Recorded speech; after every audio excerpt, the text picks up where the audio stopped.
Hello strikers, ये मेरी पहली वीडियो होगी but trust me I will not disappoint you. तो चलो ब्लू लॉक चैप्टर 340 के पार्ट सेकंड को पूरा डिवावर कर लेते हैं। जब ऑफिशियल ट्रांसलेशंस आएगी तो उस पर भी बात करेंगे।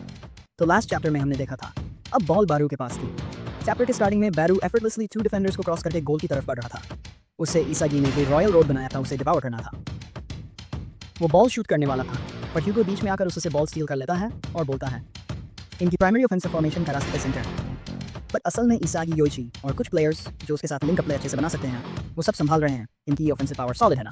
वो आगे बोलता है तो अब हमें भी अपनी तरफ से ये शुरू कर देना चाहिए। और उसके डायलॉग्स के साथ हमें लोकी और चार्ल्स दिखाए जाते हैं जो फॉरवर्ड रन कर चुके हैं। ह्यूगो के सामने रियो था और वो चिल्ला रहा था वो एक वर्टिकल पास काउंटर करेगा लोकी और चार्ल्स पे मार्क करो। और ह्यूगो एक लॉन्ग पास हिट कर देता है जो जाता है फ्रांस के एक दूसरे स्ट्राइकर लेडन के पास। इसागी सोचता है ये क्या उसने विंग की तरफ पास दिया और लेडन बॉल रिसीव करते हुए बोलता है ऐसा मत सोचो कि फ्रांस में लोकी ही सिर्फ एक स्ट्राइकर है और तुम इसकी ये स्माइल देखना। किसी बच्चे को नींद से उठा के दिखा दे तो दोबारा कभी सो नहीं पाएगा। और इसागी कुछ कर पाता उससे पहले लेडन उसको क्रॉस कर जाता है। इसागी सोच रहा था शिट, उन्होंने सीधा हमारी फॉर्मेशन के थ्रू देख लिया। उन्होंने देख लिया कि हम अपने डिफेंस को सेंटर में मूव कर रहे थे ताकि चार्ल्स और लोकी को रोक सकें और अब वो स्पीड का इस्तेमाल करके वहाँ से अटैक कर रहे हैं जहाँ हमने ब्लैंक छोड़ दिए। टेक्निकल एरिया में आंद्री पैनिक होकर बोलती है ये नामुमकिन है। उन्होंने हमारे टैक्टिकल चेंज को समझ भी लिया। उसके खिलाफ डिफेंड करके अपनी अटैक फॉर्मेशन को ऐसे फिक्स कर दिया जिससे वो हमारे वीक स्पॉट्स का एडवांटेज ले पाए।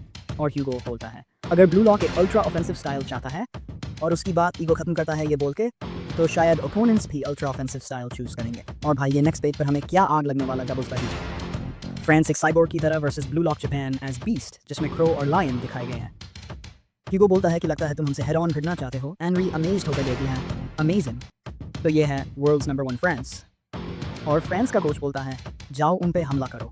और लेडन बैम बूम करता आगे बढ़ रहा था पर उसके आगे आरयू आ जाता है और वो उसी टाइम एक लॉन्ग शॉट जापान के गोल की तरफ लेता है जिसे देखकर गागामारू सोच रहा था एक शॉट जैसा पास नो।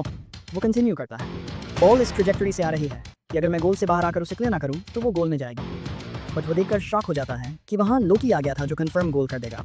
मतलब उसकी ये शक्ल चिकन मुझे नहीं पता मैं कैसे एक्सप्लेन करूँ उसे।